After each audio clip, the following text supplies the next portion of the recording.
Je ne sais pas comment tu es arrivé sur ce site. Peut-être que tu te disais que ceux qui croient en Dieu sont vraiment des malades et que ça ne t'arriverait jamais. Et puis tu as regardé quelques vidéos et tu t'es dit, et finalement, et si c'était vrai? Et peut-être que tu as revu tes positions et que tu t'es mis dans une réflexion par rapport à tout cela. Peut-être que tu avais plein de questions et que tu as trouvé des réponses. Tu te dis que, après tout, peut-être que Dieu existe et que tu aimerais en savoir plus, que tu aimerais le rencontrer. Dans les précédentes vidéos, nous avons parlé de Jésus, et comme nous l'avons vu, Jésus a prétendu être Dieu, venu dans un homme pour se révéler à nous. Et si c'est le cas, alors son message est le message le plus important sur cette terre. Au travers de lui, c'est Dieu qui te parle pour se révéler à toi. Parfois, nous comprenons mal l'enseignement du Christ. Nous pensons que Jésus est simplement venu pour donner un code de morale, ou alors pour nous encourager à faire le bien. D'autres encore pensent que Jésus est simplement celui qui veut combler tous nos désirs. En réalité, Jésus est venu pour bien plus que cela. Il a dit qu'il était venu pour mourir, pour donner sa vie comme une rançon pour beaucoup. Une rançon, c'est à l'époque ce qu'on payait pour libérer les prisonniers de guerre ou pour libérer un esclave. Est-ce que ça veut dire que les hommes sont esclaves, prisonniers? C'est ce que la Bible soutient. La Bible dit que tous les hommes sont esclaves du péché. Le péché, qu'est-ce que c'est? C'est cette puissance qui est en nous et qui nous pousse à agir contre Dieu.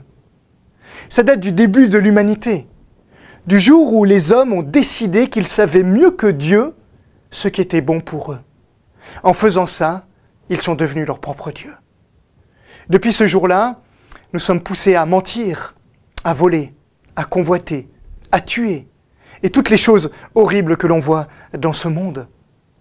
En se coupant de Dieu, les hommes se sont coupés de la source de la vie. Ils sont condamnés à mourir. La Bible nous dit que le péché est inexcusable. Nous avons volé à Dieu sa royauté, et si Dieu est juste, il doit nous condamner. Nous sommes destinés à passer l'éternité dans un lieu de ténèbres, de douleur, de grincement de dents, que la Bible appelle l'enfer. Mais la bonne nouvelle, c'est que Jésus est venu pour donner sa vie en rançon pour beaucoup, pour payer le prix pour nous libérer. Et c'est ce que Jésus est venu faire à la croix. Lorsque Jésus est allé à la croix pour mourir, ce n'était pas simplement l'exemple d'un sacrifice d'amour. Jésus est allé à la croix pour prendre sur lui la colère de Dieu. Lui qui était juste, lui qui était parfait, a été condamné à notre place. La veille, dans le jardin, Jésus priait.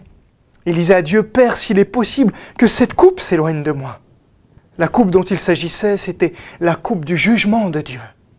Et cette coupe, Jésus l'a bu jusqu'à la lie, jusqu'à ras-bord.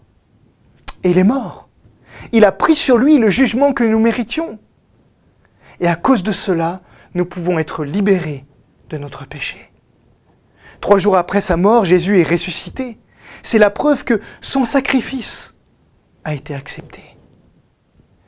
À cause de l'œuvre de Christ, nous pouvons recevoir un plein pardon pour le passé.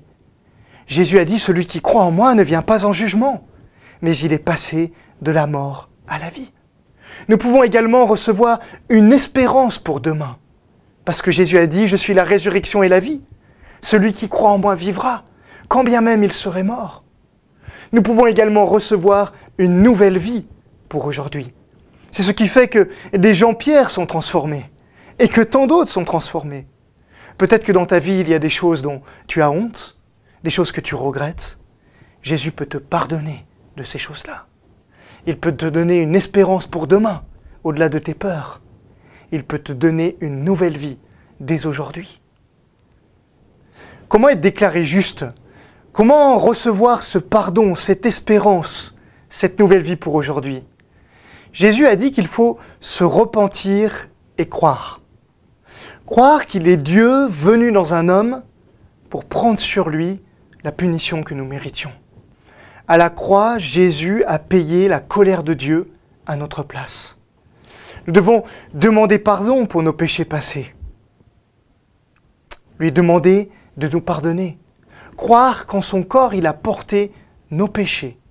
Et nous devons aussi opérer cette révolution, accepter que dans notre vie nous reprenions notre place et qu'il reprenne la sienne, qu'il reprenne son autorité de Dieu et que nous nous soumettions à lui. C'est ce que la Bible appelle la repentance. Arrêter de vivre pour soi-même, comme si nous étions le centre de notre univers, Dieu à la place de Dieu, mais au contraire faire de Christ le Seigneur de notre vie. Cela ne veut pas dire que ce sera toujours facile, mais Jésus nous appelle à le suivre, à lui obéir.